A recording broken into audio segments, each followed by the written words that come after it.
예, 질의해 주시기 바랍니다. 김상원 후보자님. 예. 교육이 뭐라고 생각됩니까? 교육은 건강한 시민을 육성하고 시민으로서의 살아갈 능력을 배양시켜주는 것이 교육이라고 생각합니다. 그렇습니까? 그럼 교육에 대한 철학은 뭡니까? 예, 모든 아이들이 본인이 가지고 있는 시민적인 권리를 누릴 수 있고 그리고 즐겁고 행복한 삶을 누릴 수 있도록 그 기초를 마련해 주는 게 교육이라고 그렇게만 생각합니다. 하시면 예. 대한민국의 1등 교육부 장관입니다. 교육이라는 게 자라는 미래 세대에게 지식을 기술을 가르치고 예. 인격을 저는 길러준 거라고 생각합니다. 예. 가장 중요한 게 예. 인격체를 만들어주는 겁니다. 예. 그래서 또 철학은 저는 뭐라고 생각하냐면 지식의 총체입니다. 예. 지식의 총체가 철학입니다. 예. 철학 있는 자녀들을 길러주는 그런 게 가장 중요하다. 동의하십니까? 예, 그렇습니다. 우리 김 후보자께서는 진보교육감 1세대로 경기교육감을 2번이나 지내셨어요. 예. 거기에서 혁신학교와 무상급식, 또 학생인권 조례를 추진하면서 극심한 찬반의 논란의 중심을 일으켰어요. 맞죠? 그건 조금은 설명드려야 될 것 같은데. 그리고 예. 또 한쪽으로는 교육의 혁신의 아이콘으로 또 그렇게 칭찬도 하는 예. 그런 후보자입니다. 그래서 일단은 이 교육부 장관이 간단한 직책이 아니지 않습니까? 우리 미래 예. 세대를 책임지는 가장 유중한 자리인데 계속 저를 봐주는 겁니까? 이게 안 돌아가네요. 몇 가지 점검하도록 하겠습니다. 수능과 대입제도에 관련해서 예. 묻겠습니다. 김 후보자께서는 수능과 대입제도에 대해서 아주 나쁜 방식 중에 하나다.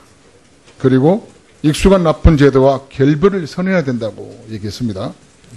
어떤 방식으로 계획했다는 것입니까? 수능이 그동안에 이제 여러 가지 역할들을 해왔습니다. 그러나 이제 사실 국제적으로 선진교육국에서 우리와 같은 수능을 실시하는 나라는 없습니다. 우리의 수능이 여러 가지 또 문제를 야기한 것 또한 사실입니다.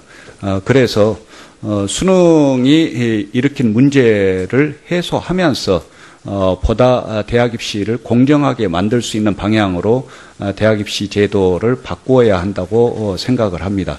그래서 수능의 경우에는 이제 지금 한국사와 영어만 절대평가를 하는데 그 절대평가를 확대하고 그리고 이제 나아가서 많은 분들이 이야기하는 이제 수능 자격고사를 장기적으로는 검토해 나가야 한다고 봅니다. 예. 그리고 후보자께서는 특목고 자사고를 폐지한다라고 얘기하고 있어요. 그렇습니까?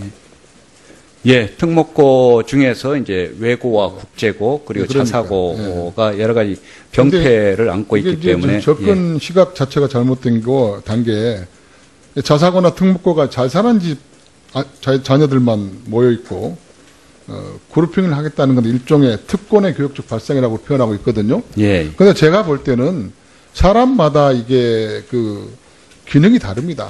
공부를 잘하는 사람이 있고 또 영어를 잘하는 사람이 있고 체육을 잘하는 사람이 있습니다. 반드시 그래서 그런 어떤 특목고나 자사고 같은 게 저는 그대로 유지돼야 된다고 보거든요. 영재는 영재대로 키워야지 일반 학생들 같이 키우면은 그 사람이 영재가 될 수 없지 않습니까? 거기에 대해 어떻게 생각하세요? 지금 말씀하신 영재들을 키우는 부분은 이제 영재학교는 유지하는 거고요.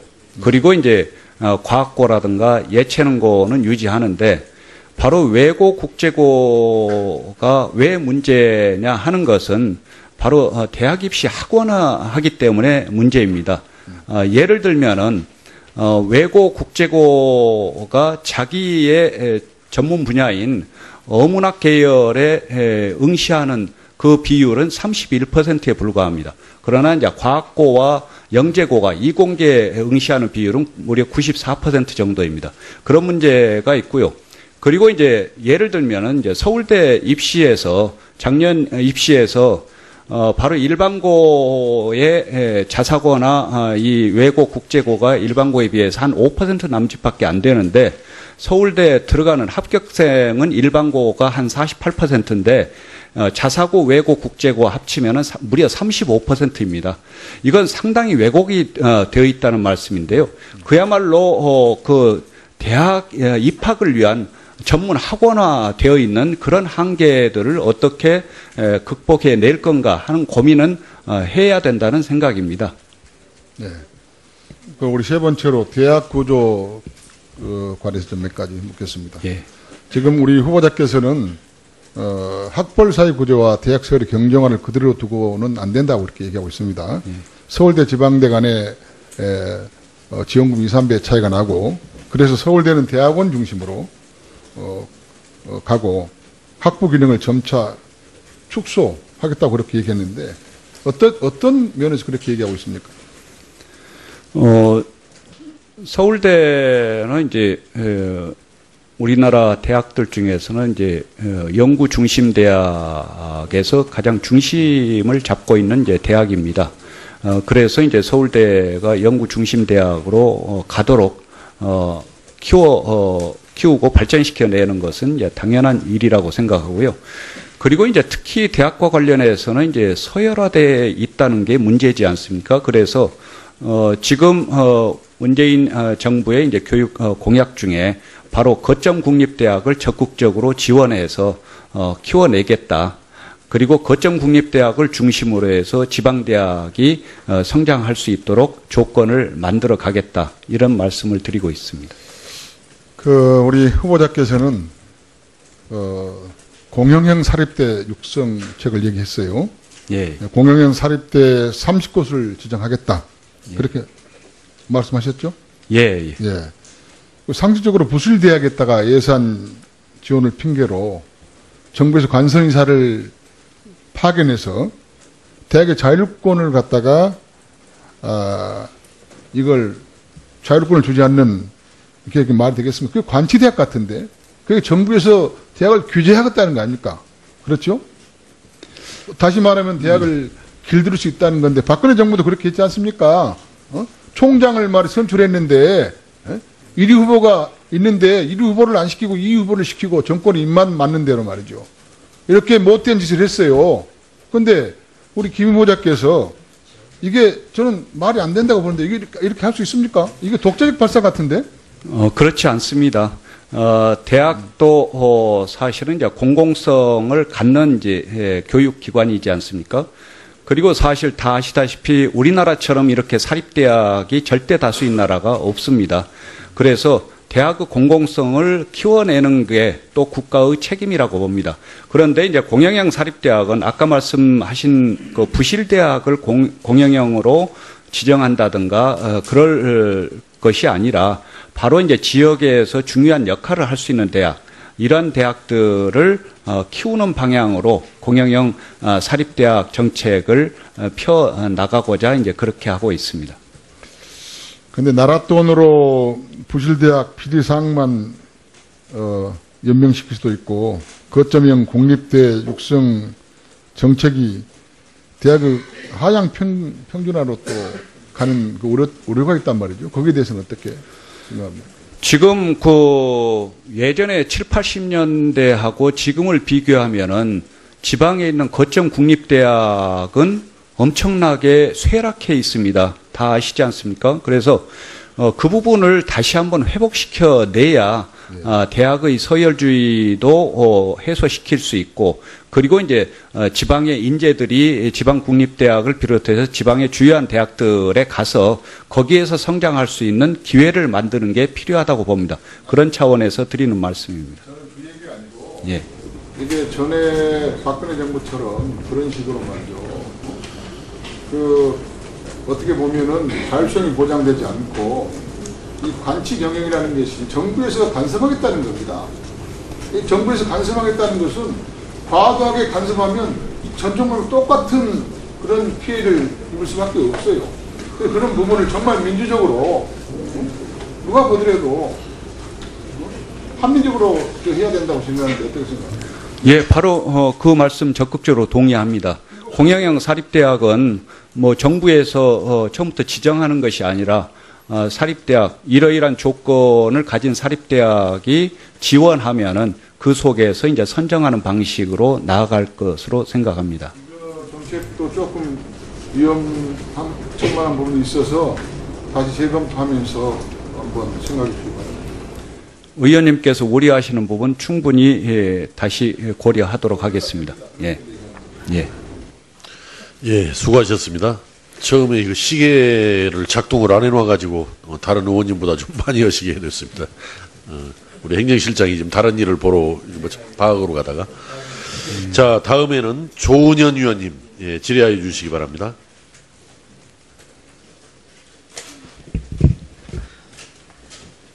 수고하십니다. 조은현 의원입니다. 예. 후보자께서 금수저 입시 전형의 대표적인 사례로 안경환 전 법무부 장관 후보자의 아들의 서울대 특혜 입학 의혹이 제기되고 있는데 알고 계십니까? 예, 언론에서 나는 이야기는 대체로 봤습니다. 서울대 법대 교수 출신 아버지를 둔 안군의 퇴학 처분 이후 아버지의 탄원서로 징계를 감면받고 불과 한 달도 안 돼서 한성장학대단의 장학생으로 재선정되어 거액의 장학금을 수여한 이후 학교부 종합 전형을 통해 서울대에 합격하였습니다. 안군의 장학생 재심사 과정에 본인과 담임교사들의 제출한 서류에 징계 사실을 은폐했다는 의혹과 당시 하나고 교장의 한성장학대단의 주요 의문으로 재심사 합격을 시켰다는 의혹도 있습니다. 안군의 대학 처분 징계 경감, 한성재당 장학생 재심사 통과, 서울대 수시 합격, 이러한 일련의 과정은 전형적인 대입 비리로 의심되고 수많은 수험자들의 희망을 빼앗는 처사입니다. 이에 본 의원은 교육부 차원의 철저한 감사를 실시해 앞으로도 두 번 다시 제2, 제3의 안경 아들과 같은 사례가 없도록 해야 한다고 생각을 하는데 후보자께서는 어떻게 생각하고 계십니까? 일부에서 그런 주장을 하고 오해가 있는 것 같습니다만은 해당 고등학교와 서울대에서 그것에 대해서 수용하지 않고 있는 것 같습니다. 그래서 그 문제는 약간의 오해가 있었던 거 아닌가 이제 그런 생각도 하고 있습니다. 이게 사실이라면 어떻게 생각하십니까? 일부의 오해라면 뭐 잘못인데요. 이게 사실이라면은 징계 사실이 있거든요. 근데 이걸 오해로 묻히실 겁니까?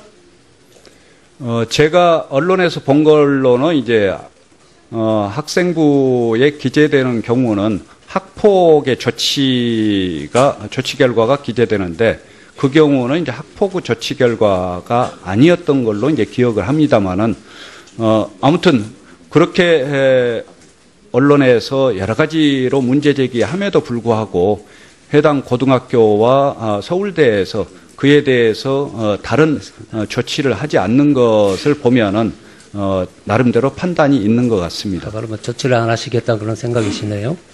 후보자께서는 출판사 대표를 맡았을 당시 직원 고업료를 미납해서 부동산을 압류를 당하셨죠? 예. 그 다음에 각종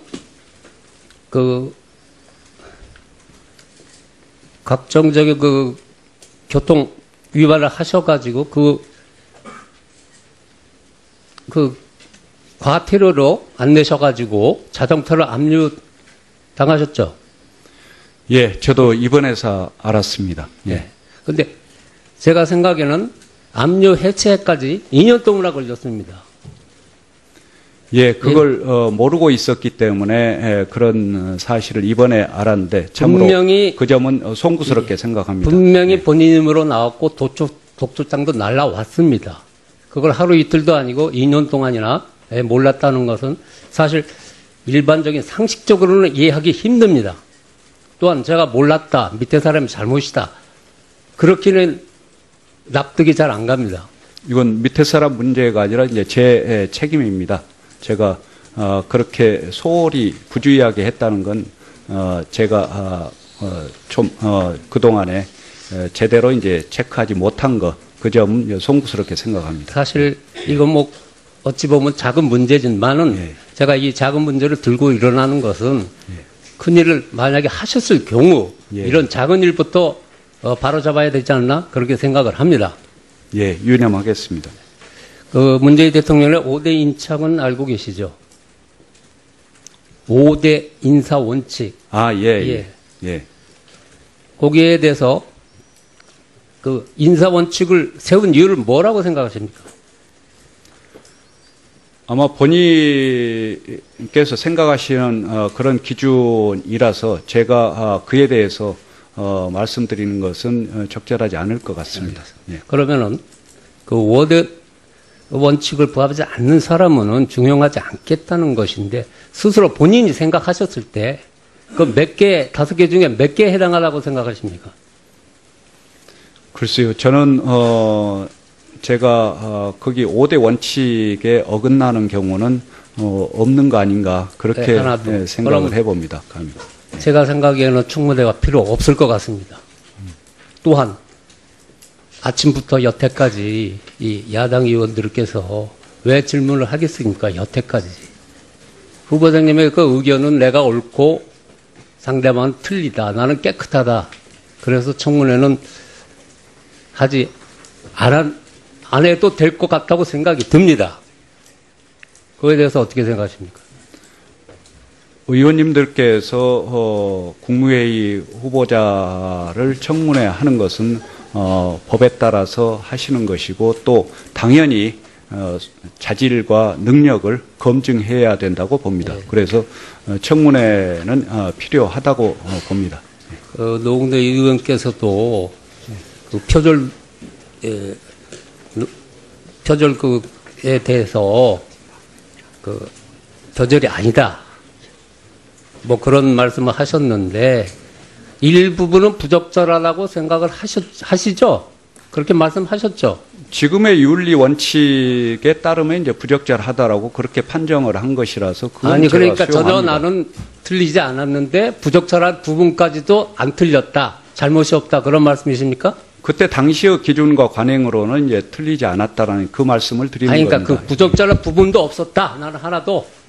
아니 지금 원칙에 따르면 그 얘기가 그렇게 아니고요. 판정되었다는 이야기입니다. 그러니까 네. 나는 네. 여태까지 논문을 49편이나 썼는데 한 부분도 부적절한 부분도 없고 나는 깨끗하다. 그런 말씀이시네요? 저는 뭐 크게 문제될 것은 없다라고 생각합니다. 제가 본 의원을 생각하기에는 예. 너무나 비양 사퇴하십시오. 예. 자, 수고하셨습니다. 다음은, 아니, 가급적이면은, 지금 우리가 사실은 알겠습니다. 우리가 숫자가 지금 29명이나 되다 보니까, 회의가 굉장히 길게 진행이 되고 있어서, 그러면은, 가급적이면 요약해서, 회의 진행에 도움이 되도록 그렇게 해주시기 바랍니다. 이종배 의원님. 네. 의사진행 발언해 네, 주십시오. 본질이 다 끝나면 아마 신문에 증인 신문이 있을 것 같은데, 우리 당에서 요청한 증인들이 모두 5명인데 5명 다 불출석 통지가 됐습니다. 참 안타깝게 생각하고요. 위원장님, 이 중에서 보면 이유가 되지 않는 그런 이유로 해서 안 나오는 그런 분들이 있어요.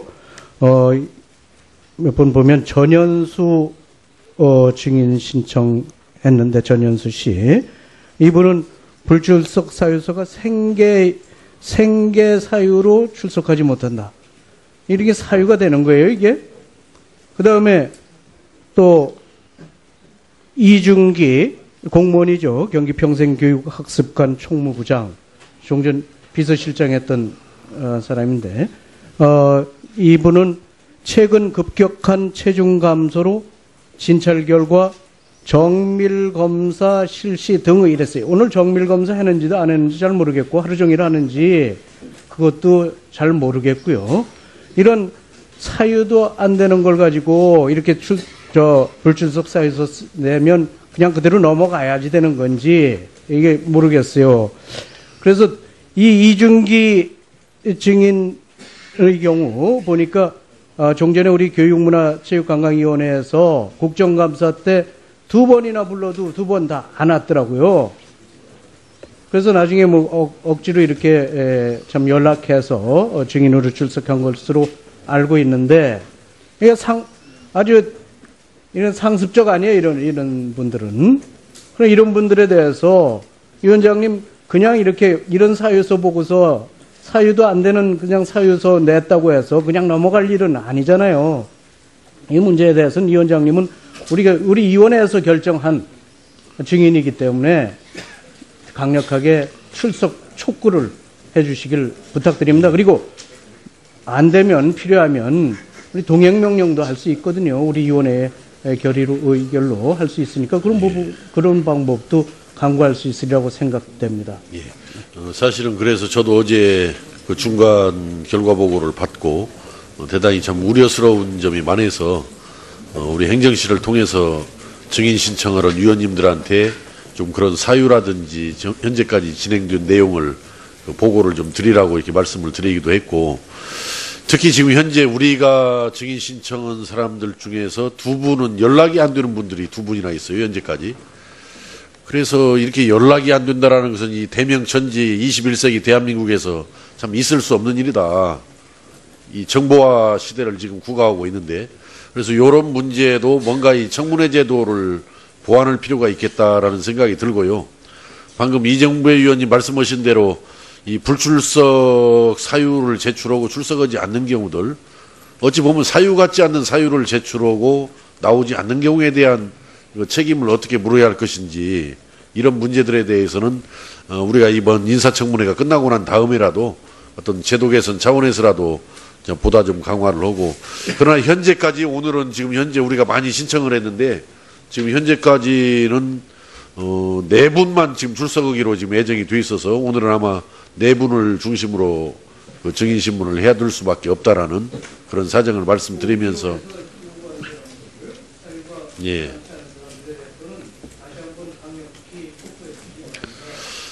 네, 그런데 지금 청문회가 통상 우리가 지금 하루 하고 이렇게 회의를 마치도록 청문 계획이 되어 있다 보니까 좀 그런 좀 안타까운 그런 상황은 왔습니다. 앞으로 잘 유념해서 앞으로는 뭐 우리 인사청문회뿐만 아니라 우리 상임위에서 여러 가지 청문회도 활성화를 시켜야 한다고 생각하기 때문에 앞으로도 많이 이런 상황에 직면하게 될 것이라고 봐지고, 그런 제도 개선들을 여러 위원님들과 함께 해나가도록 노력을 다하겠습니다. 자, 다음에는 이철규 의원님 질의해 주시기 바랍니다. 위원장님, 예. 먼저 질의에 들어가기 전에 의사진행 발언 좀 하고 그러십시오. 예. 하겠습니다.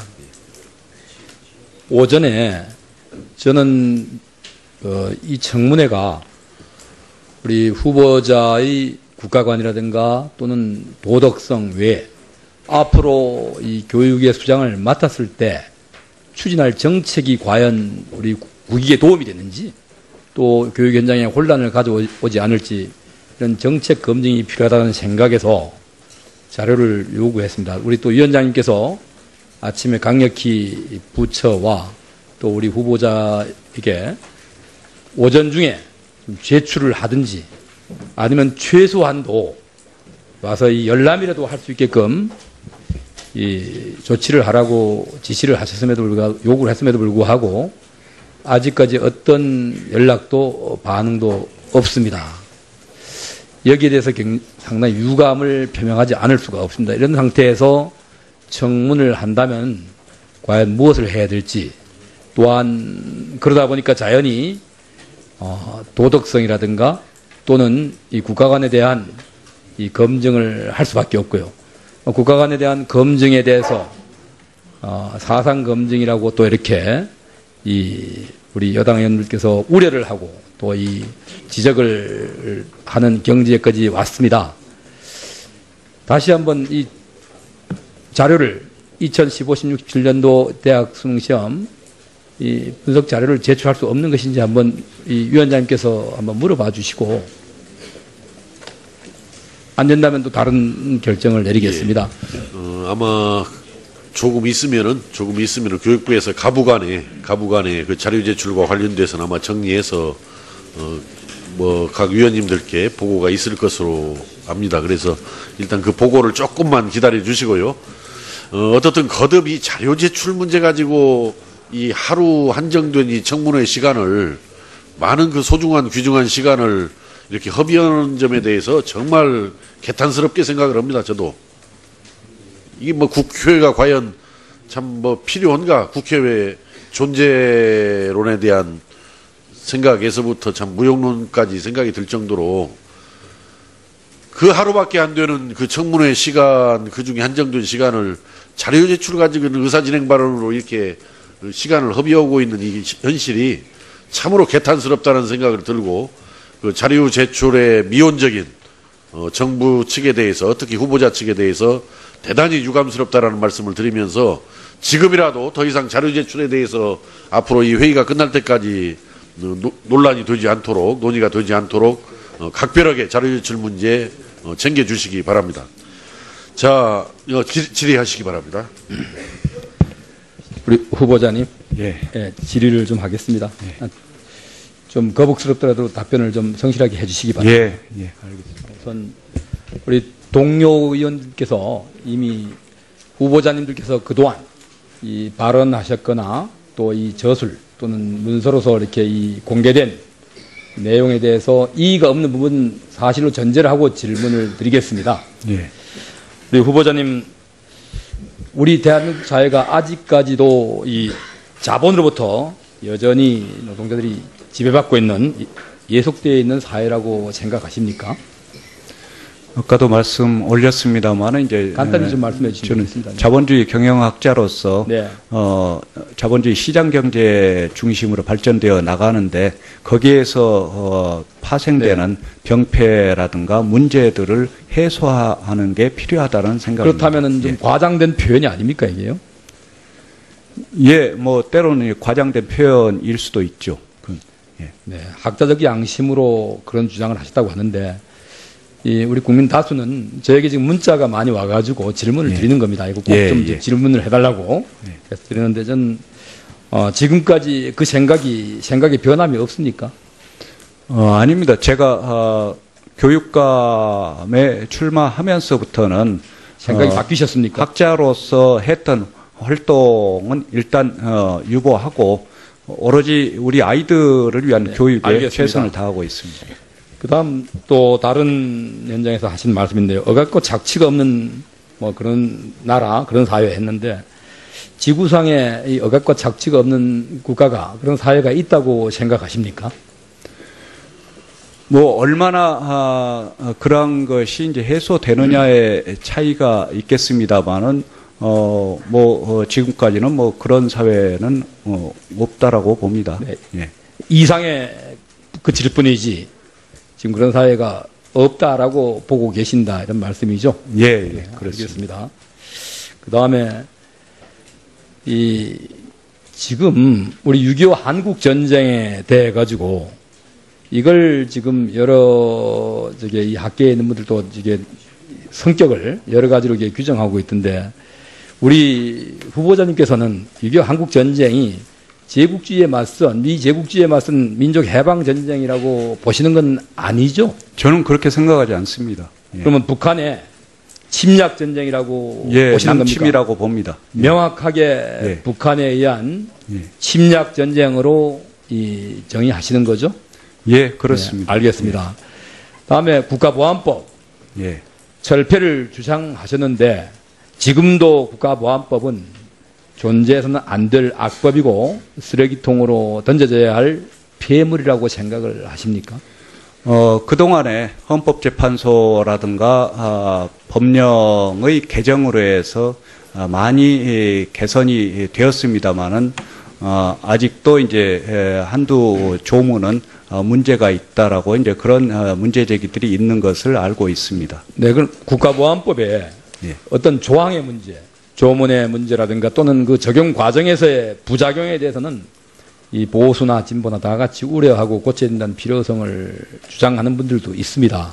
예. 그렇지만 국가보안법 자체, 이 법에 이 법 자체를 갖다가 부정하는 이런 생각은 상당히 위험스럽지 않나 하는 생각을 많은 분들이 하고 있습니다. 그런데 우리 후보자께서는 어떤 생각을 가지고 계시는지 이 자리에서 확실하게 국가보안법이 더 이상 필요치 않은 법인지 아니면은 필요하지만 이 적용에 있어서 조금 이 고려돼야 할 상황이 있다고 생각하시는 겁니까? 전자입니까? 후자입니까? 지금의 남북관계 속에서 국가보안법은 필요하다. 현재 이유가 있습니다. 네, 알겠습니다. 예. 필요하다고 그러면 네. 이게 답변하신 걸로 전제하겠습니다. 그러면 과거에 발언에서 강정구 교수의 판결에 대해 가지고 이 수긍을 하지 못하시면서 이건 잘못됐다라고 이 법원을 강도 높게 비판하셨습니다. 그럼 지금도 이 대법원의 확정 판결이 부당하다 이렇게 생각을 하십니까? 강정구 교수는 이제 교수로서의 표현의 자유, 이제 사상의 자유 이런 면에서 바라봐야 하는 측면도 있지 않겠느냐 하는 이제 그런 판단에서 거기에 이제 소명에 참여했습니다. 저는 이제 이 법치주의의 근간이라는 게 그러니까 입법, 행정, 사법이 분리되어 있는 국가에서 이 사법부가 당시 행정부, 당시 정권은 이 노무현 정권이었습니다. 참여정부였습니다. 이 살아있는 이 유효한 법에 의해 가지고 검찰이 기소하고 법원이 판단을 해서 유죄 판결을 냈는데 거기 유감을 표명할 수는 있겠습니다만은 그것이 무죄라고 정면으로 법원의 판결을 부정하시는 모습이 저는 그런 자세로 이 앞으로 우리 어린 학생들을 이 교육하고 또 뭐 물론 어린 학생만 있는 거 아니지만은 이 대한민국의 교육을 이끌고 가실 수장으로서 과연 바람직한 모습인가 인식인가 한 데서 의심을 갖지 않을 수 없습니다. 다시 한번 묻겠습니다. 지금도 그 대법원의 확정 판결 이 부당하다고 생각하십니까? 저는 기본적으로 법원의 판단은 존중합니다. 네. 예. 존중합니까? 예. 네. 그다음 그러면은 다시 건너뛰어서 좀 한번 띄워주시죠 자료.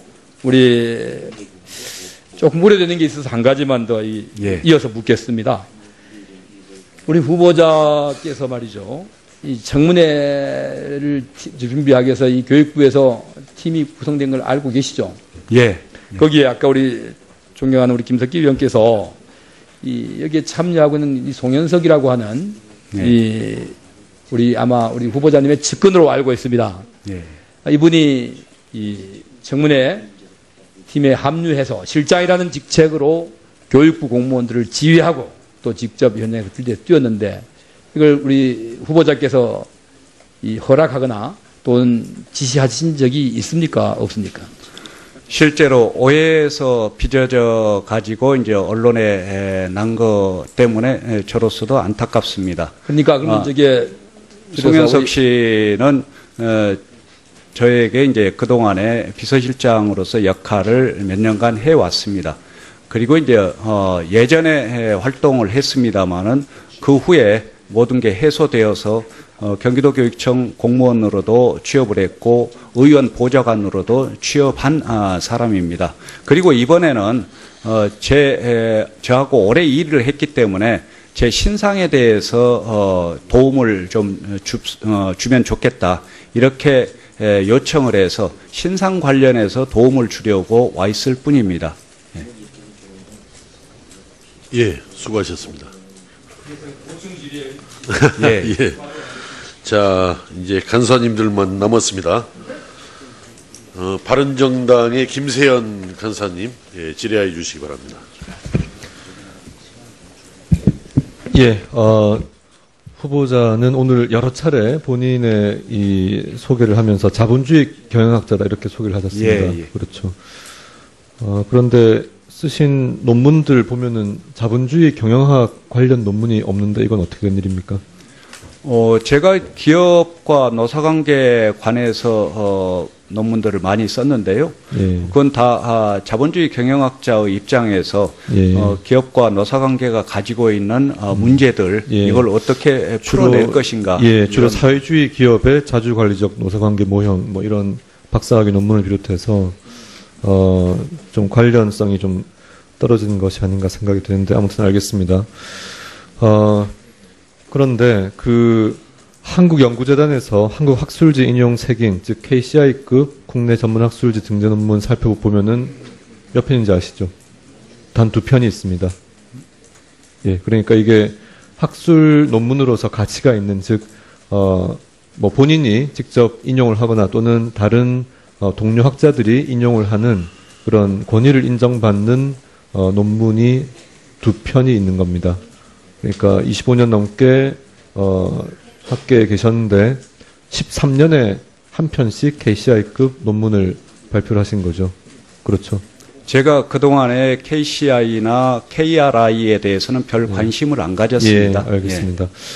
참고로 후보자가 재직했던 한신대의 교수 1인당 연간 논문 실적이 KCI 등재지 기준 0.49편, 즉 2년에 한 편 정도는 KCI에 나오는 등재되는 논문을 썼다는 것이고요. 후보자가 학위를 취득한 서울대는 SCI 등재지 기준으로 0.95편, 1년에 한 편씩 교수들이 재직을 하면서 이런 학술 논문을 계속 쓰고 있었다는 겁니다. 그런데 13년에 한 편씩 쓰셨다 하는 점이 아주 인상적입니다. 서울대 우희종 교수가 최근에 언론을 통해서 언급한 내용 중에 이런 게 있습니다. 1년 단위 평가에서 반영되는 논문의 수는 곧 명예이다. 이렇게 언급했는데 혹시 어떤 생각이 드시는지 한번 말씀해 주십시오. 제가 구체적으로 못 들었습니다. 네. 1년 단위 평가에서 반영되는 논문의 수는 곧 명예이다. 즉 무슨 말이냐면은 학계에서 교수로서 학자로서 이런 타 연구자들이 인용을 할 만한 훌륭한 논문을 얼마나 많이 써내는가가 그것이 명예와 직결된다 이런 뜻인데 일단 시간 관계상 일단 답변을 들은 걸로 하겠습니다. 앞서 이 박근혜 정부에서 교육부 장관 후보자였던 김명수 전 후보자의 교수 업적 관련 이런 지적이 당시 민주당 소속의 의원님으로부터 있었습니다. 최근 10년간 46편 중에서 KCI급 국내 전문 학술지 게재는 총 9편, 그중에 단독 연구가 단 2편뿐이라면서 연구 실적의 부진함을 지적했던 바가 있습니다.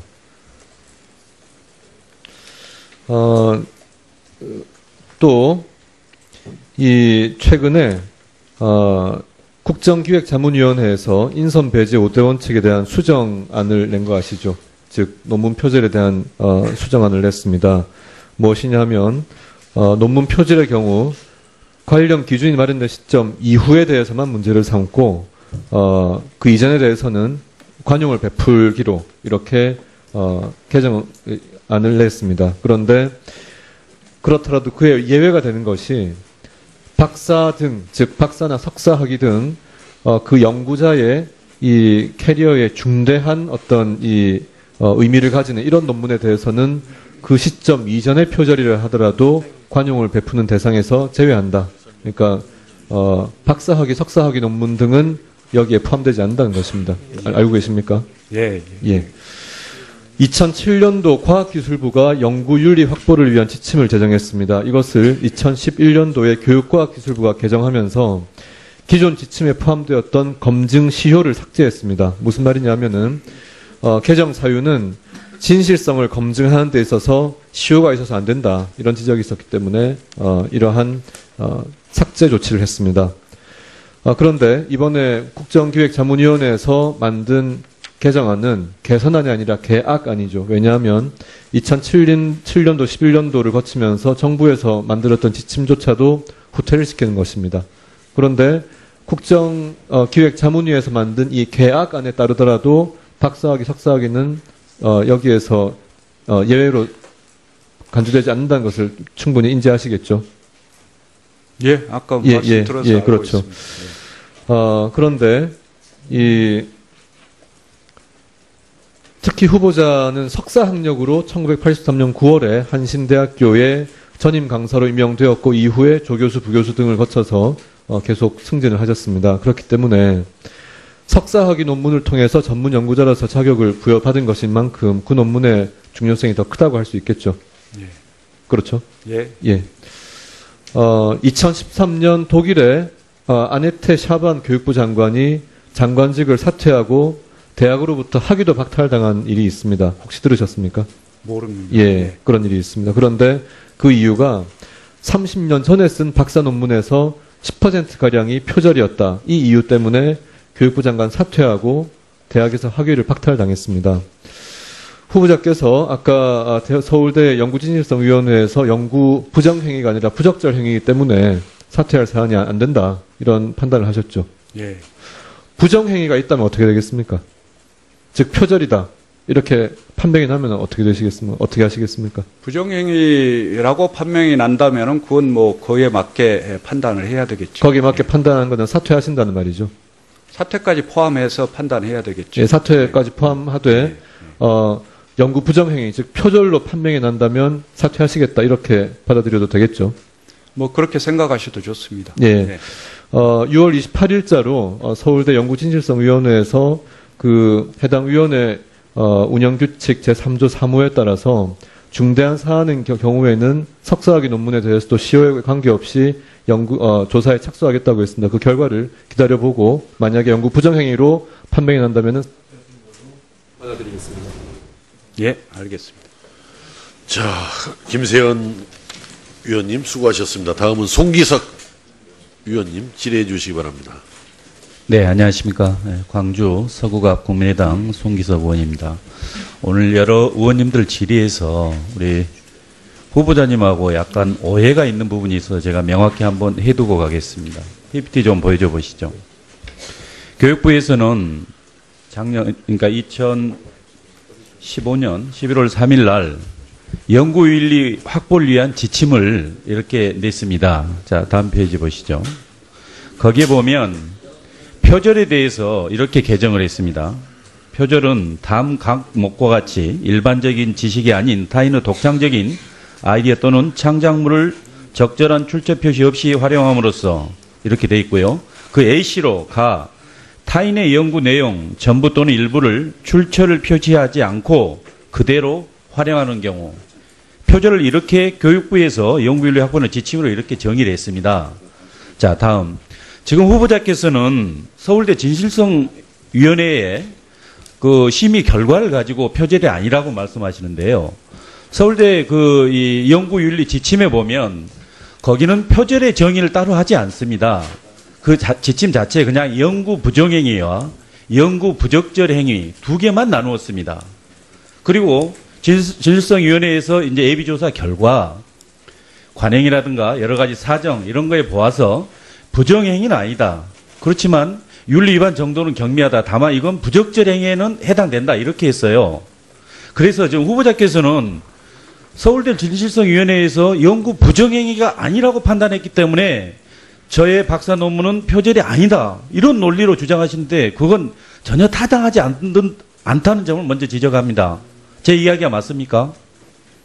그렇지 않습니까? 저는 그렇게 생각하지 않습니다. 예. 그 표절이라고 하면은 연구 부정행위라고 하는 경우에 이제 표절. 아니 그러니까 그 개념 자체가 잘못됐다고요. 표절은 연구 부정행위다. 이건 아니에요. 아니 교육부의 연구윤리 확보를 위한 지침에 봐보세요. 명백히 그렇게 돼 있지 않습니까? 타인의 연구 내용 전부 또는 일부를 출처를 표시하지 않고 그대로 활용하는 경우 더 없습니다. 부정한 목적 이런 거 없어요. 그 다음 5가지가 계속 있지 않습니까? 그건. 예. 여기 첫 번째 딱 해당됩니다. 표절에. 그 A씨를 한 거예요. 가나 다라. 여기 보면 나는 단어 문장 구조를 일부 변형하여 사용하면서 출처 표시를 하지 않는 경우. 그래서 지금 뭔가 착 오해에 빠지신 것 같은데 그러니까 연구 부정행위만 표절이다. 이건 아닙니다. 여기 연구윤리 확보를 위한 지침에 의하면 제가 보기에는 표절은 연구 부정행위뿐만 아니라 연구 부적절 행위도 포함되는 개념입니다. 현재 기준으로 하면. 그리고 이제 더 나아가서 그 점에 대해서 먼저 지적하고요. 일단 서울대 연구진실성위원회에서 적어도 연구 부적절 행위라고 했습니다. 장려하는 행위가 아니고 적절한 행위도 아니라는 거예요. 적어도 연구 박사 논문 과정에서 부적절했다는 겁니다. 이거에 대해서 나는 아무 입장 표시 못한다. 이거 어느 국민이 이해를 하겠습니까?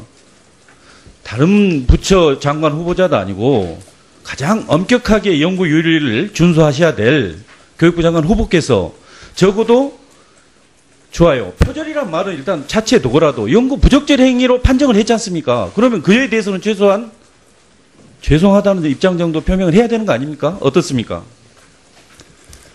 예, 그 연구진실성위원회의 결과문에서도 이제 나왔듯이 92년 당시에 경영학과 박사학위 논문의 이제 관행을 생각을 하고서 이제 하더라도 지금 상황에서는 이제 연구 부적절한 표시와 그래서 부분에 이제 연구 부정행위가 예. 아니고 예. 연구 부적절 행위일 뿐이라는 겁니다. 그러니까 부적절 행위에 대해서는 입장 표명을 해야 되는 거 아니에요? 그래서 저로서는 92년에 논문을 쓸 당시에 이제 관행고요. 그리고 그때 당시 지도 교수와 이제 심사 교수들이 아주 엄격하게 하면서 이제 지도하고 심사를 하셨는데 자, 그에 대해서 제가 지금 입장을 이야기한다는 것은 조금은 너무 나가는 거라고 생각합니다. 아니, 저는 그렇지 않습니다. 다시 한번 더 생각을 해보십시오. 적어도 연구 부정행위는 아니었다 하더라도 현재 보면 연구 부적절 행위는 해당되니까 거기에 대해서는 다시 한번 숙고해서 입장 표명을 하시고요. 자, 문재인 정부, 우리 새 정부에서 대입 관련 공약은 이렇게 대체로 보면 대입 단순화하는 거죠. 그리고 이 수능 절대평가, 그리고 고교 학점제 이제 대략 이렇게 요약할 수 있습니다. 그런데 아까 이제 박경미 의원께서 질의하실 때 지금 우리 학생들, 학부모들이 가장 관심이 많은 부분이 이 수능 절대평가 이 부분입니다. 아까 8월 초에는 이 부분에 대해서 지금 고시를 해야 되는 거 아니겠습니까? 예, 그러려면 설령 이제 정부에 통과를 해서 이제 장관에 취임하신다 하더라도 한 달여 기간밖에 남지 않았습니다. 예. 이 정도 되려면 적어도 우리 후보자께서는 수능 절대평가에 있어서 여러 가지 문제점 발생하잖아요. 예. 그 점에 대해서 어떻게 해소를 하겠다. 기본적인 대략적인 뭐 이렇게 얼개 정도는 가지고 있어야 된다고 보는데 거기에 대해서 말씀해 보십시오. 수능 절대평가로 인해서 여러 가지 이제 문제가 야기될 가능성이 있다라는 이제 우려들을 많이 하시는데, 그것에 대해서는 이제 지금까지도 지금 절대평가 과목을 늘려오면서 교육부나 교육계에서 이제 연구 검토한 사안들이 있고, 그리고 이제 앞으로 더 확대하면서 거기서 나올 사안들까지 포괄해서 연구 검토하고 또 의견 수렴해서 그 부분을 극소화시켜 나가려고 합니다. 제가 기대한 것은 예. 그 정도의 연구 검토에서 이렇게 문제점 보완해 나가겠다는 수준이 아니고요. 예. 아까 예를 들었지만 절대평가하면 적게는 5,000명보다 많게는 한 17,000명까지 됩니다. 서울 시내 주요 대학 5개 대학 전체 신입생을 다 합친 거나 마찬가지예요. 그게 다 1등급인데 그럼 대학에서는 어떤 기준으로 이렇게 학생을 선발하고 어떻게 변별력은 판단하고 그러려면 어떻게 지금 개선을 하고 그런 방안에 대해서 좀 더 구체적으로 이야기해 보시라 이겁니다. 그러니까 이제 지금까지는 1등부터 줄 세워 가지고 가장 그 성적이 좋은 학생들을 뽑으려고 시간을 해왔는데 충분히 드릴 테니까 우리 학부모들이 예. 안심할 수 있다 이런 이야기를 좀 해보세요. 그러니까 수능 절대평가로 바꾸더라도 거기에 이제 변별력이 일부 남아 있고 그리고 또 학생부 종합전형이나 학생부 교과전형 이러한 부분들로 이제 또 참고하고 전환해서 뽑는다면은 큰 어려움은 없으리라고 봅니다. 예, 이따 보충 질의하시죠. 자, 다음은 염동열 간사위원님 질의해 주시기 바랍니다. 후보자님, 예. 우리가 공익의 이익을 위해서 또 공공질서를 위해서 어느 한 개인의 자유의 한계를 제한하는 것이 뭐라고 생각하시죠? 제한할 수 있는 것이? 법이죠. 예, 그렇습니다. 또 하나는 또 뭐가 있을까? 양심과 도덕이겠죠? 예. 우리 지식인들은 양심과 도덕에 의해서 생각하고 또 판단하고 행동할 수 있겠죠. 예. 우리 또 후보자님도 그런 지식인이라고 볼 수가 있고요. 예. 그렇게 본다고 한다면 부적절이라는 것을 범죄 행위로 봤었을 때는 다소 용서가 될 수 있습니다만은 양심과 도덕으로 봤었을 때에는 엄청난 문제입니다. 그것도 논문 표절이라고 하는 부적절. 그리고 그분이 교육부 부총리가 된다는 사실로 본다고 한다면 부적절도 설사 우리는 표절로 지금 다 보고 있습니다만은 석사 논문 180곳, 국악사 논문 80곳, 그리고 여러 가지 또 기타 44곳이 이렇게 됩니다만은 저는 양심에 의해서 오늘 저하고 좀 이렇게 질의응답을 좀 해주셨으면 좋겠어요. 그래서 너무 가볍게 보지 마십시오. 부적절하다는 것을. 지금 시중에 지금 문제가 되고 있는 것은 어쨌든 우리 여러 의원님들이 지적하셨습니다만은 우리 김상곤 후보자님의 여러 가지에 살아왔던 경력 하신 말씀들을 짚어보니까 사상적으로 어떻게 보면 사회주의를 좀 동경하고 있다라고 보는 차원에서 자유민주 질서를 훼손하고 또 체제를 부정하는 듯한 것이기 때문에 조금은 이 시중에서 국민들이 언론에서 염려를 하는 겁니다.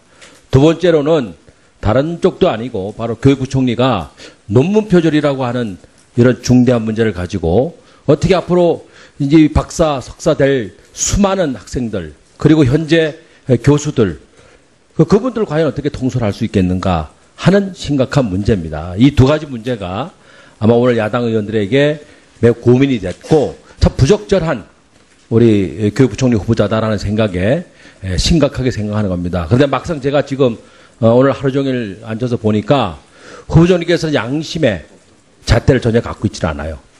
오래전 관행이었다, 기준이었다라고 하는 것으로 사실은 부적절한 것으로 사실은 살짝 비켜가고 있거든요. 어떻게 보면 오늘만 버티면 되겠다라는 생각을 하고 있는지도 모르겠습니다만 그것은 아니라고 좀 믿습니다. 그래서 제가 하나 볼게요. 자, 우리 송자. 저 오래된 얘기입니다. 2000년도 8월 3일 자진 사퇴하셨어요. 24일 만에. 근데 이분은 몇 년도 논문이냐면요. 74년도 논문이에요. 그러니까 그 당시에 26년 전의 논문을 가지고 청문회가 없던 시절에 학자의 양심을 가지고 사퇴를 하셨어요. 자, 또 두 번째 보겠습니다. 이제 우리 지난해 김명수 총리입니다.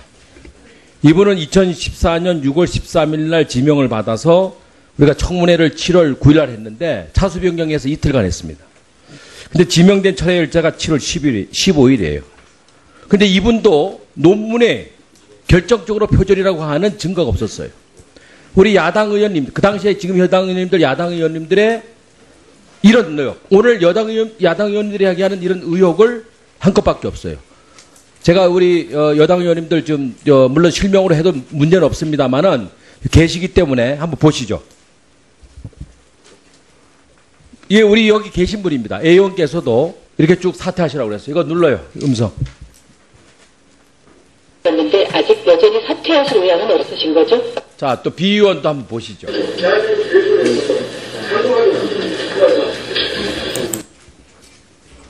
C 의원 또 눌러주시고. 사퇴 의향이 있으십니까?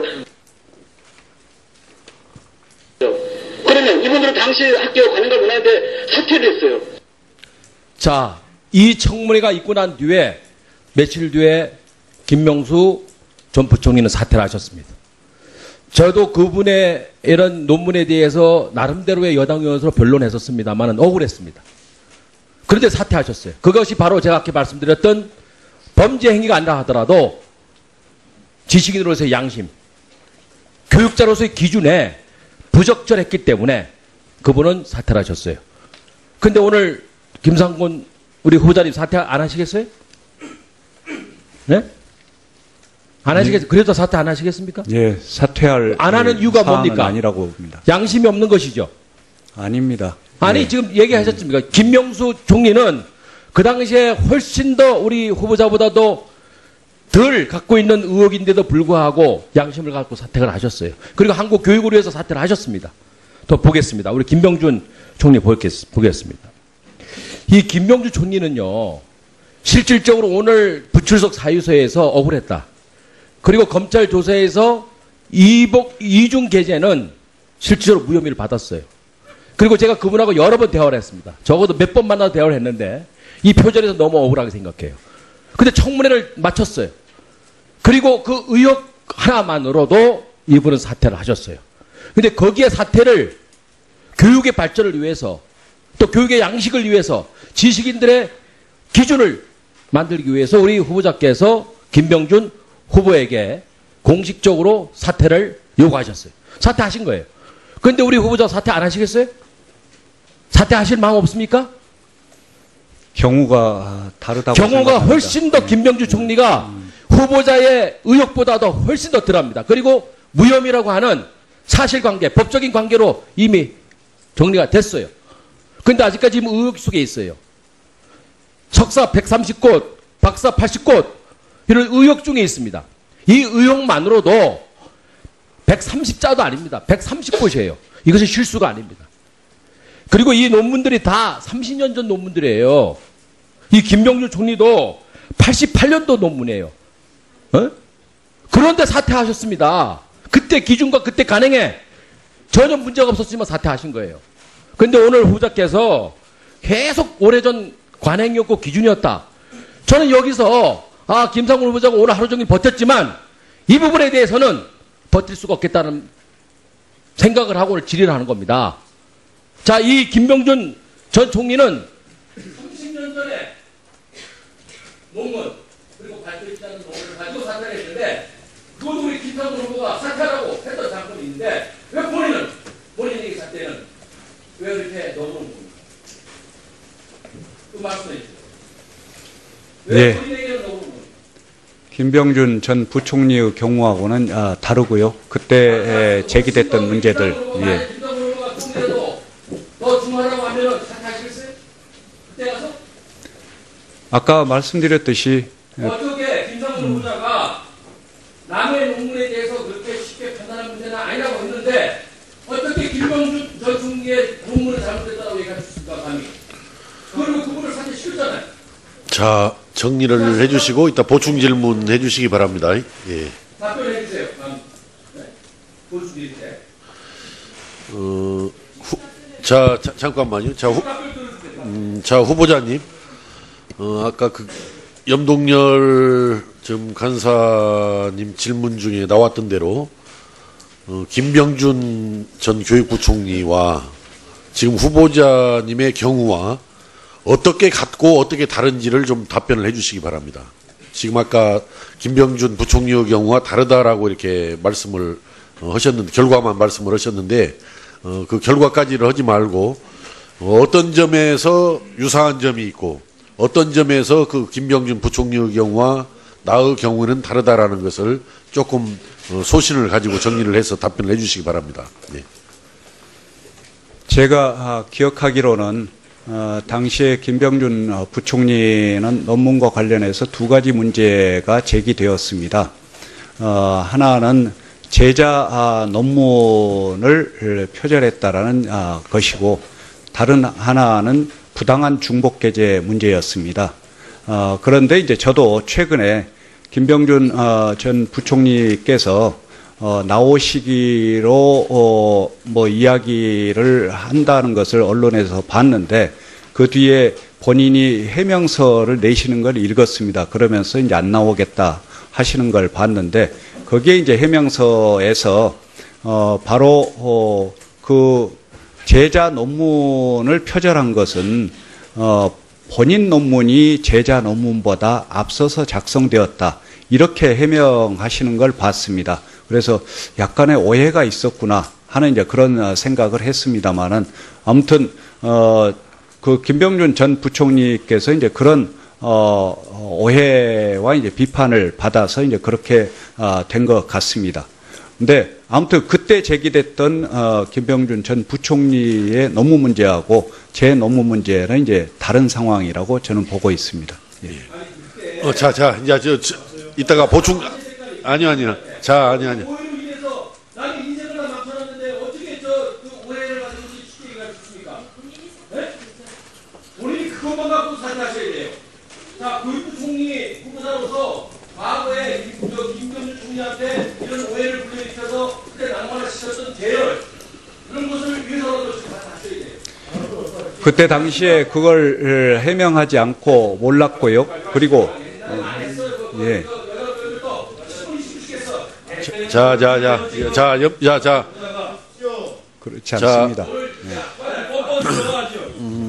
제가 거듭 말씀드리는데요. 우리 위원님들 간에 서로 공방하지 마시기 바랍니다.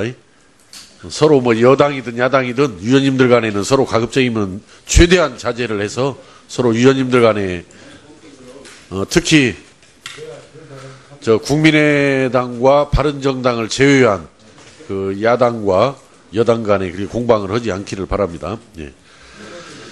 자, 그러니까 아까 우리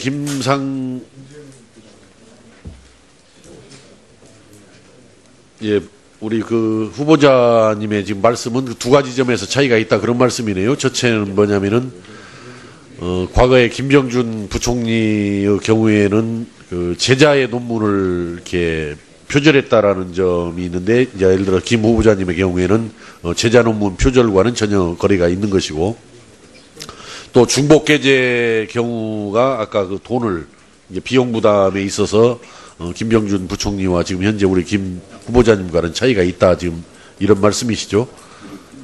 아무튼 그때 부당한 중복 계제라고 비판들이 나왔었습니다. 예. 그럼 아까 그 오해라는 표현을 쓰셨는데 어떤 그 오해가 정확하게, 물론 뭐 저도 짐작은 갑니다만은 어떤 오해를 지금 말씀하시는 겁니까, 아까? 그 제자 논문을 표절했다는 것에 대해서 이번에 본인께서 이제 해명하는 글을 내셨던데, 그게 이제 제자 논문을 표절한 게 아니다. 본인 논문이 제자 논문보다 앞서서 작성되었나라. 그렇게 이제 해명하신 것을 봤습니다. 예. 그걸 쉽게 말해서 이번에 해명한 내용대로 제자 논문보다도 그 김병준 부총리의 논문이 먼저 나왔다라는 것을 알았더라면은 그렇게까지 뭐 공격할 필요는 없었던 것인데, 그것을 모르고 공격했다라는, 모르고 그런 오해를 해서 그 사퇴를 주장했다라는 점을 아까 말씀하신 거죠, 그러면은? 예, 그 부분에 대해서는 오해가 있었던 것 같습니다. 예, 잘 알겠습니다. 자, 마지막으로 오늘 주질의 마지막으로 유은혜 간사위원님 질의해 주시기 바랍니다. 예, 수고 많으십니다. 후보자께서 6월 14일 후보자로 지명이 되신 이후에 오늘까지, 그리고 오늘 이 청문회에서도 가장 집중적으로 제기되는 문제가 논문 표절 의혹과 또 안보관에 대한 우려, 여기에 집중되고 있는 것 같습니다. 오늘 많은 말씀들이 계셨기 때문에 제가 이 두 가지를 좀 정리를 해보도록 하겠습니다. 먼저 논문 표절 의혹과 관련해서 교육부 훈령인 연구윤리 확보를 위한 지침에 따르면요, 박사 논문의 검증 책임은 서울대에 있습니다. 그래서 서울대의 연구진실성위원회에서 절차에 따라서 공정하게 판정한 그 내용을 우리는 신뢰를 하는 것이죠. 후보자의 박사학위 논문과 관련해서 서울대 연구진실성위원회에서는 연구 부정행위는 없었다, 이렇게 판정을 했습니다. 오늘 연구 부정행위와 연구 부적절 행위에 대해서 계속 이렇게 혼선을 갖고 있는 게 아닌가 싶어서 한번 좀 정리를 해보도록 하겠습니다. 화면을 좀 봐주시죠. 연구 부정행위는 서울대 연구윤리 지침에 따르면 제11조 3항에 이렇게 규정이 되어 있습니다. 타인의 연구 성과, 연구 아이디어, 연구 데이터 및 문장을 마치 자신의 것처럼 사용하는 행위이죠. 우리가 표절이라고 얘기하는 그런 내용을 담고 있습니다. 제12조에는 연구 부적절 행위를 설명하고 있는데, 연구 부적절 행위 12조 2항에 2에 보면 타인의 연구 아이디어, 연구 데이터 및 문장을 정확한 출처 표시 또는 인용 표시 없이 사용하는 행위. 그러니까 제11조 3항에 해당하지는 않지만 출처 표시나 인용 표시 없이 사용하는 행위를 연구 부적절 행위로 해석하고 있습니다. 그래서 서울대 연구진실성위원회에서는 후보자의 박사학위 논문과 관련해서 연구 부정행위, 즉 우리가 해석하는 표절은 없었지만 연구 부적절 행위, 출처나 인용이 정확하게 표현되어 있지 않았다는 그런 판정을 한 것입니다. 앞서 송기석 간사님께서 교육부 연구윤리 확보를 위한 지침과 관련해서 표절이라는 말씀을 하셨는데요. 교육부의 연구윤리 확보를 위한 지침에 따르면 표절은 5가지 요건을 모두 충족해야 합니다. 일반적 지식이 아닌 타인의 독창적인 아이디어 또는 창작물을 적절한 출처 표시 없이 활용함으로써 제3자에게 자신의 창작물인 것처럼 인식하게 하는 행위, 이 5가지 요건이 모두 충족되어야지만 표절이라고 하는 것입니다. 그래서 저는 오늘 여러 의원님들이 문제 제기해 주시고 후보자께서 답변해 주셨지만 후보자의 박사학위 논문과 관련해서는 연구 부정 행위, 즉 표절은 없었다. 다만 연구 부적절 행위로 경미한 인용 부호나 출처의 출처에 대한 표시가 정확하게 되지 않았다. 이 부분에 대해서 이제 지적이 되어 있었습니다. 그리고 후보자께서는 그 당시의 기준과 관행에 비추어 봤을 때 문제가 없었다 이렇게 말씀을 하셨지만 지금의 기준으로 보면 그 부분이 그리고 특별히 또 교육부총리, 교육부 장관으로서 논문에 대한 엄격한 그런 기준을 가지고 검증해야 될 후보자이기 때문에 이 부분에 대해서 후보자가 어떻게 판단하는지에 대해서 이따가 답변해 주실 때 한꺼번에 해 주시고요. 이 부분에 대한 후보자의 입장을 다시 한번 질의를 드리고요. 앞서 김병준 전 총리 후보자나 또 김명수 2014년 당시 교육부 장관 후보자에 대해서 말씀을 하셨는데 제가 그때 후보자의 논문에 대해서 제기했던 문제는 지금 김상곤 후보자의 문제와는 전혀 다른 것입니다. 김명수 후보자의 경우에는 제자들이 공동연구원으로 참여한 논문을 학회지에 게재하면서 본인을 제1저자로 표시해서 논문 가로채기가 발견이 됐고 또 제자 석사 논문으로 연구비 500만 원을 수령을 했고 교육부의 연구 과제를 재탕을 해서 2003년도에는 4천만 원, 2004년도에는 2천만 원을 수령을 했고 이러한 논문들이 부교수 승진 심사에 활용이 돼서 부교수로 승진을 했던 것입니다. 후보자께서는 이렇게 제가 지금 김명수 후보자의 경우에 말씀드렸던 것처럼 본인을 제자의 그 석박사 학위 논문과 학회지에 이 연구를 게재하면서 본인을 제1저자로 바꾼 적이 있거나 제자의 석박사 논문으로 연구비를 이렇게 재탕해서 받은 적이 있거나 그런 논문으로 부교수나 정교수의 승진 심사를 받은 적이 있습니까? 없습니다. 그래서 저는 김상곤 후보자의 논문, 박사 논문 관련해서는 표절이 아니라는 확실한 말씀을 드리고요. 그리고 앞서 말씀드렸던 그 연구비, 한신대학교에서 연구비 수령과 관련해서 한국산업민주주의 현주소와 관련한 연구비 수령과 관련해서 학교에서 연구비 지급이 안 된 것으로 판단된다는 이런 답변이 있었으므로 이 부분에 대해서도 저는 더 이상 재론의 여지는 없다고 봅니다. 다만 앞서 제가 말씀드렸던 인용 출처를 일일이 표기하지 않은 부분, 경미한 실수이긴 하지만 이 부분에 대해서 좀 더 엄중한 지금의 기준으로 봤을 때 후보자의 입장은 어떠신지 한번 답변해 주시기 바랍니다. 예,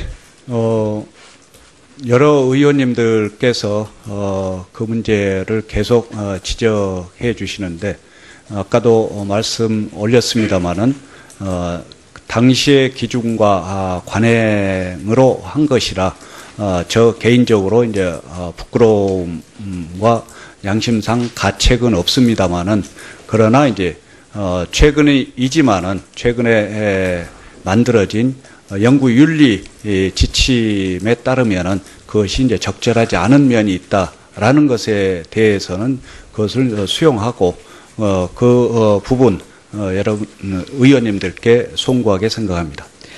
예, 앞으로는 좀 더 엄중하게 그렇게 기준을 가지고 관리해 주시기를 요청드리고요. 안보관과 관련해서 예, 자 이렇게 해서 그 주질의를 모두 마쳤습니다. 저도 뭐 좀 질의할 게 있습니다만은 뭐 시간이 너무 이렇게 늦게 지금 끝났고 아마 증인들께서 와서 지금 상당히 오랫동안 그 기다리셨기 때문에 저는 이따가 보충 질의나 추가 질의하는 과정에서 혹시 질의할 수 있는 기회가 되면은 좀 말씀을 드리기로 하고 주질의를 마쳐야 될 것 같습니다.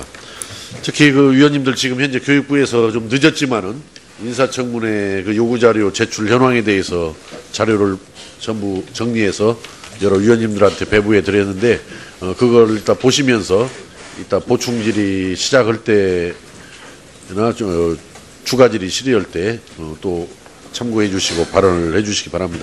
동의합니다. 홍영영 사립대학은 뭐 정부에서 처음부터 지정하는 것이 아니라 사립대학 이러이러한 조건을 가진 사립대학이 지원하면은 그 속에서 이제 선정하는 방식으로 나아갈 것으로 생각합니다. 정책도 조금 위험한 부분이 있어서 다시 재검토하면서 한번 생각해 주시기 바랍니다. 의원님께서 우려하시는 부분 충분히 다시 고려하도록 하겠습니다. 예. 예. 예, 수고하셨습니다. 처음에 그 시계를 작동을 안 해놔 가지고 다른 의원님보다 좀 많이 하시게 됐습니다. 우리 행정실장이 지금 다른 일을 보러 방학으로 가다가 자, 다음에는 조은현 위원님 질의하여 주시기 바랍니다.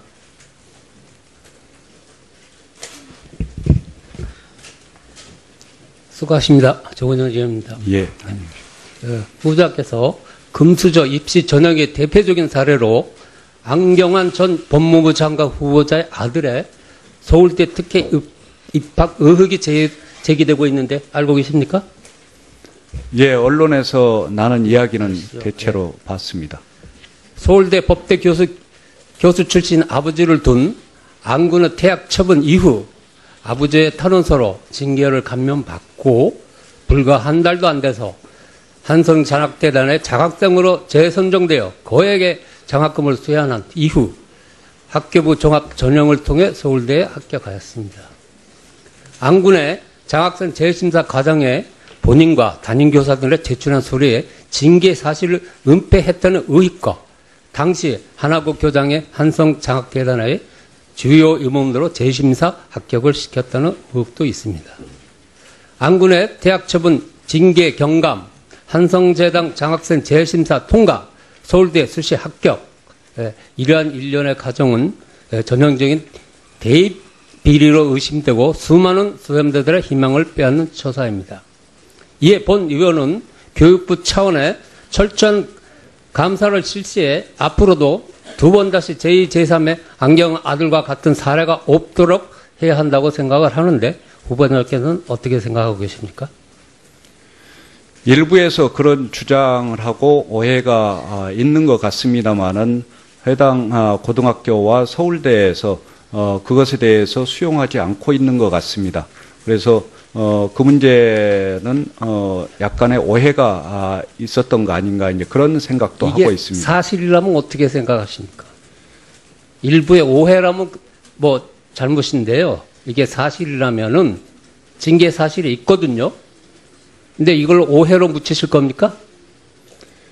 제가 언론에서 본 걸로는 이제 학생부에 기재되는 경우는 학폭의 조치 결과가 기재되는데 그 경우는 이제 학폭의 조치 결과가 아니었던 걸로 이제 기억을 합니다만은 아무튼 그렇게 언론에서 여러 가지로 문제 제기함에도 불구하고 해당 고등학교와 서울대에서 그에 대해서 다른 조치를 하지 않는 것을 보면은 나름대로 판단이 있는 것 같습니다. 그러면 조치를 안 하시겠다는 그런 생각이시네요.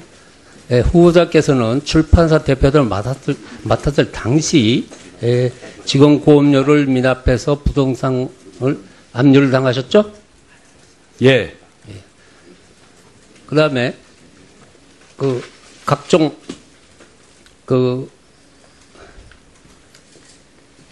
적인 교통 위반을 하셔가지고 과태료로 안 내셔가지고 자동차를 압류 당하셨죠? 예, 저도 이번에서 알았습니다. 예. 근데 제가 생각에는 압류 해체까지 2년 동안 걸렸습니다. 예, 그걸 모르고 있었기 때문에 그런 사실을 이번에 알았는데 참으로 분명히 그 점은 송구스럽게 생각합니다. 분명히 본인 힘으로 나왔고 독촉장도 날라왔습니다. 그걸 하루 이틀도 아니고 2년 동안이나 몰랐다는 것은 사실 일반적인 상식적으로는 이해하기 힘듭니다. 또한 제가 몰랐다, 밑에 사람이 잘못이다. 그렇게는 납득이 잘 안 갑니다. 이건 밑에 사람 문제가 아니라 이제 제 책임입니다. 제가 그렇게 소홀히 부주의하게 했다는 건 제가 좀 그동안에 제대로 이제 체크하지 못한 거, 그 점 송구스럽게 생각합니다. 사실 이건 고요.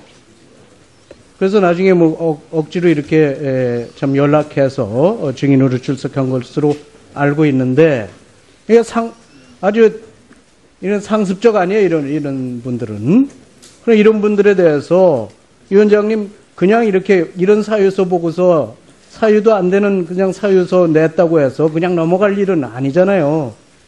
이 문제에 대해서는 위원장님은 우리 위원회에서 결정한 증인이기 때문에 강력하게 출석 촉구를 해주시길 부탁드립니다. 그리고 안 되면 필요하면 우리 동행명령도 할 수 있거든요. 우리 위원회 의결로 할 수 있으니까 그런 방법도 강구할 수 있으리라고 생각됩니다. 예.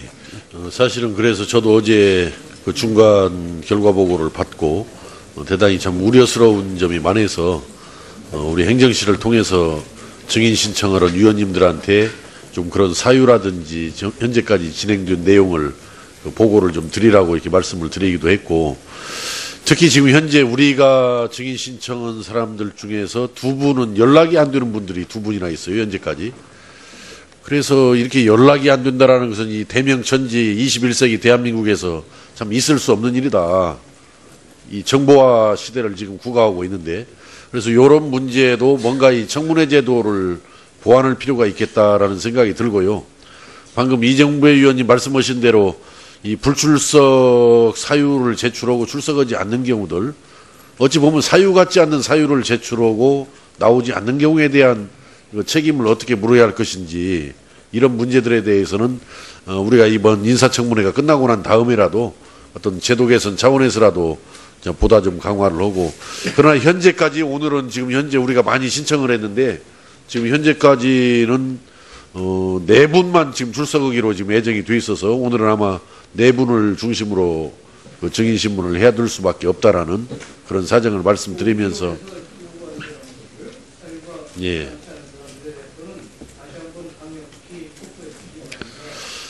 네, 그런데 지금 청문회가 통상 우리가 지금 하루 하고 이렇게 회의를 마치도록 청문 계획이 되어 있다 보니까 좀 그런 좀 안타까운 그런 상황은 왔습니다. 앞으로 잘 유념해서 앞으로는 뭐 우리 인사청문회뿐만 아니라 우리 상임위에서 여러 가지 청문회도 활성화를 시켜야 한다고 생각하기 때문에 앞으로도 많이 이런 상황에 직면하게 될 것이라고 봐지고, 그런 제도 개선들을 여러 위원님들과 함께 해나가도록 노력을 다하겠습니다. 자, 다음에는 이철규 의원님 질의해 주시기 바랍니다. 위원장님, 예. 먼저 질의에 들어가기 전에 의사진행 발언 좀 하고 예. 하겠습니다. 오전에 저는 이 청문회가 우리 후보자의 국가관이라든가 또는 도덕성 외에 앞으로 이 교육의 수장을 맡았을 때 추진할 정책이 과연 우리 국익에 도움이 되는지, 또 교육 현장에 혼란을 가져오지 않을지, 이런 정책 검증이 필요하다는 생각에서 자료를 요구했습니다. 우리 또 위원장님께서 아침에 강력히 부처와 또 우리 후보자에게 오전 중에 좀 제출을 하든지 아니면 최소한도 와서 이 열람이라도 할 수 있게끔 이 조치를 하라고 지시를 하셨음에도 불구하고, 요구를 했음에도 불구하고 아직까지 어떤 연락도 반응도 없습니다. 여기에 대해서 상당히 유감을 표명하지 않을 수가 없습니다. 이런 상태에서 청문을 한다면 과연 무엇을 해야 될지, 또한 그러다 보니까 자연히 도덕성이라든가 또는 이 국가관에 대한 이 검증을 할 수밖에 없고요. 국가관에 대한 검증에 대해서 사상 검증이라고 또 이렇게 우리 여당 의원들께서 우려를 하고 또 이 지적을 하는 경지에까지 왔습니다. 다시 한번 이 자료를 2015-16, 17년도 대학 수능시험 이 분석 자료를 제출할 수 없는 것인지 한번 이 위원장님께서 한번 물어봐 주시고, 안 된다면 또 다른 결정을 내리겠습니다. 아마 조금 있으면은 교육부에서 가부간에 그 자료 제출과 관련돼서는 아마 정리해서 뭐 각 위원님들께 보고가 있을 것으로 압니다. 그래서 일단 그 보고를 조금만 기다려 주시고요. 어떻든 거듭이 자료 제출 질의해 주시기 바랍니다. 김상원 후보자님. 예. 교육이 뭐라고 생각됩니까? 교육은 건강한 시민을 육성하고 시민으로서의 살아갈 능력을 배양시켜주는 것이 교육이라고 생각합니다. 그렇습니까? 그럼 교육에 대한 철학은 뭡니까? 예, 모든 아이들이 본인이 가지고 있는 시민적인 권리를 누릴 수 있고 그리고 즐겁고 행복한 삶을 누릴 수 있도록 그 기초를 마련해 주는 게 교육이라고 그렇게만 생각합니다. 하시면 예. 대한민국의 1등 교육부 장관입니다. 교육이라는 게 자라는 미래 세대에게 지식을 기술을 가르치고 인격을 저는 길러준 거라고 생각합니다. 예. 가장 중요한 게 예. 인격체를 만들어주는 겁니다. 그래서 또 철학은 저는 뭐라고 생각하냐면 지식의 총체입니다. 지식의 총체가 철학입니다. 예. 철학 있는 자녀들을 길러주는 그런 게 가장 중요하다. 동의하십니까? 예, 그렇습니다. 우리 김 후보자께서는 진보교육감 1세대로 경기교육감을 2번이나 지내셨어요. 예. 거기에서 혁신학교와 무상급식 또 학생인권 조례를 추진하면서 극심한 찬반의 논란의 중심을 일으켰어요. 맞죠? 그건 조금은 설명드려야 될 것 같은데. 그리고 예. 또 한쪽으로는 교육의 혁신의 아이콘으로 또 그렇게 칭찬도 하는 예. 그런 후보자입니다. 그래서 일단은 이 교육부 장관이 간단한 직책이 아니지 않습니까? 우리 미래 예. 세대를 책임지는 가장 유중한 자리인데 계속 저를 봐주는 겁니까? 이게 안 돌아가네요. 몇 가지 점검하도록 하겠습니다. 수능과 대입제도에 관련해서 예. 묻겠습니다. 김 후보자께서는 수능과 대입제도에 대해서 아주 나쁜 방식 중에 하나다. 그리고 익숙한 나쁜 제도와 결별을 선언해야 된다고 얘기했습니다. 어떤 방식으로 계획했다는 것입니까? 수능이 그동안에 이제 여러 가지 역할들을 해왔습니다. 그러나 이제 사실 국제적으로 선진교육국에서 우리와 같은 수능을 실시하는 나라는 없습니다. 우리의 수능이 여러 가지 또 문제를 야기한 것 또한 사실입니다. 그래서 수능이 일으킨 문제를 해소하면서 보다 대학 입시를 공정하게 만들 수 있는 방향으로 대학 입시 제도를 바꾸어야 한다고 생각을 합니다.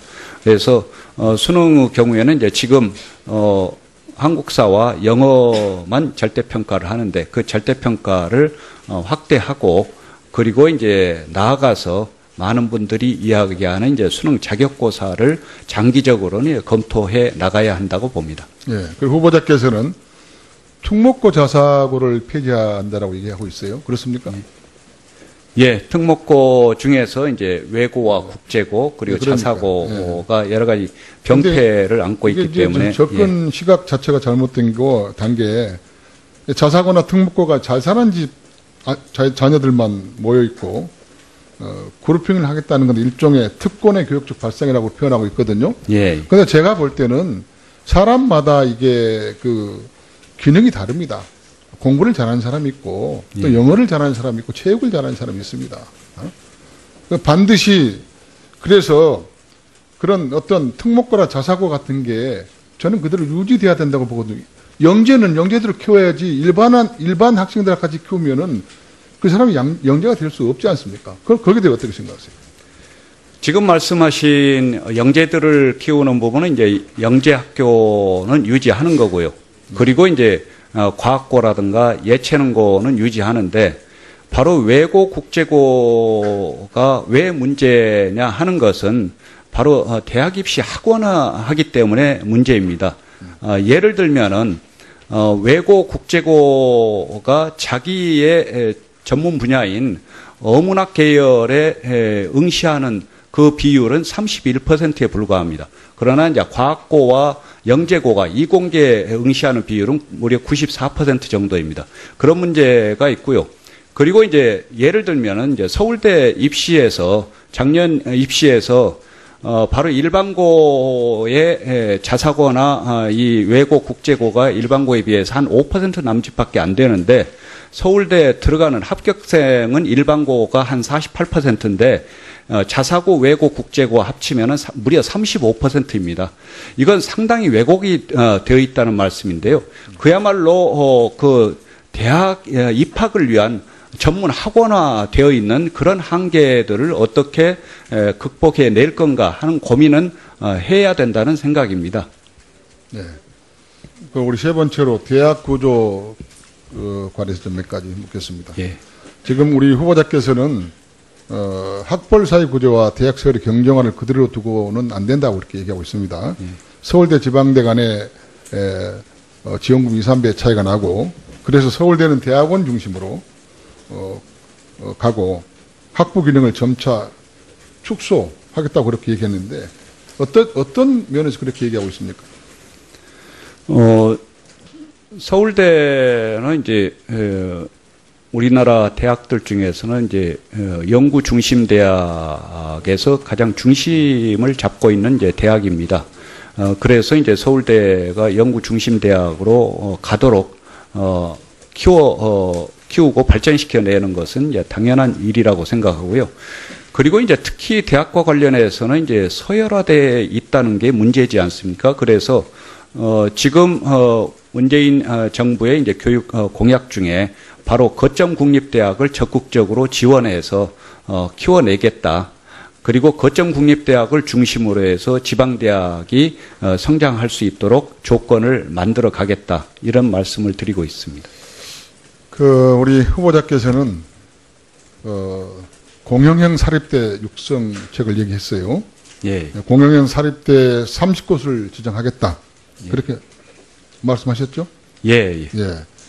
상식적으로 부술대학에다가 예산 지원을 핑계로 정부에서 관성인사를 파견해서 대학의 자율권을 갖다가 이걸 자율권을 주지 않는 이렇게 말이 되겠습니까? 그게 관치대학 같은데 그게 정부에서 대학을 규제하겠다는 거 아닙니까? 그렇죠? 다시 말하면 대학을 길들일 수 있다는 건데 박근혜 정부도 그렇게 했지 않습니까? 총장을 선출했는데 1위 후보가 있는데 1위 후보를 안 시키고 2위 후보를 시키고 정권이 입만 맞는 대로 말이죠. 이렇게 못된 짓을 했어요. 그런데 우리 김 후보자께서 이게 저는 말이 안 된다고 보는데 이게 이렇게 할 수 있습니까? 이게 독재적 발사 같은데? 그렇지 않습니다. 대학도 사실은 이제 공공성을 갖는 이제 교육기관이지 않습니까? 그리고 사실 다 아시다시피 우리나라처럼 이렇게 사립대학이 절대 다수인 나라가 없습니다. 그래서 대학의 공공성을 키워내는 게 또 국가의 책임이라고 봅니다.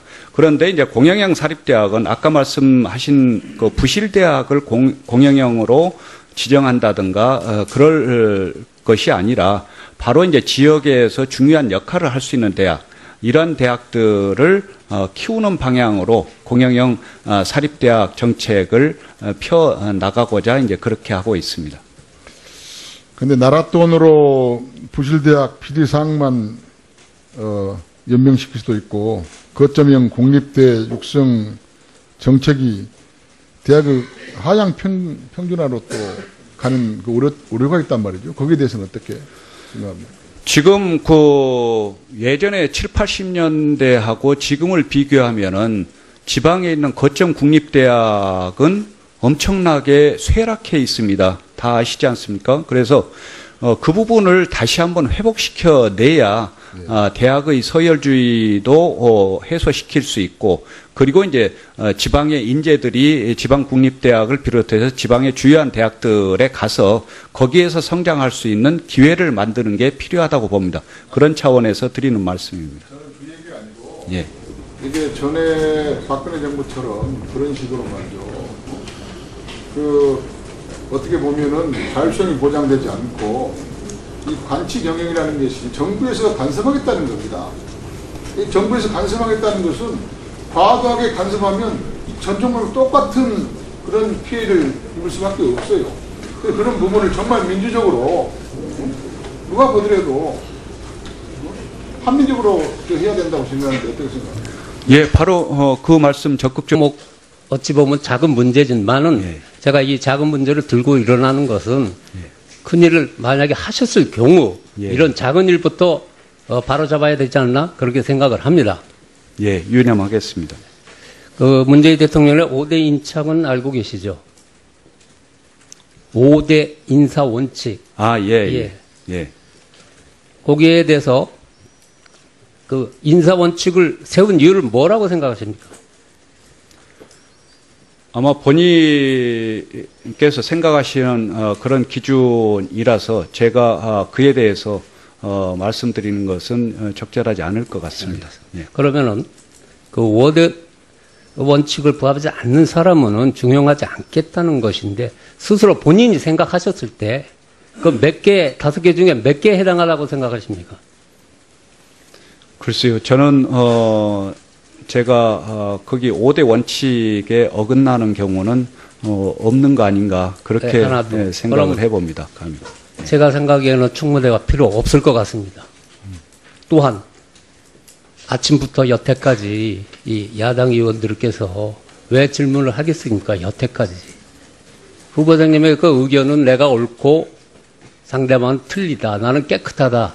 그래서 청문회는 하지 안 해도 될 것 같다고 생각이 듭니다. 그거에 대해서 어떻게 생각하십니까?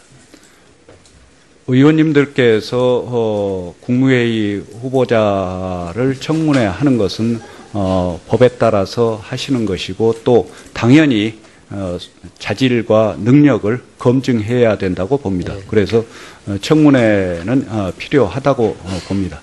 노웅래 의원께서도 그 표절에 대해서 그 표절이 아니다. 뭐 그런 말씀을 하셨는데 일부분은 부적절하다고 생각을 하시죠? 그렇게 말씀하셨죠?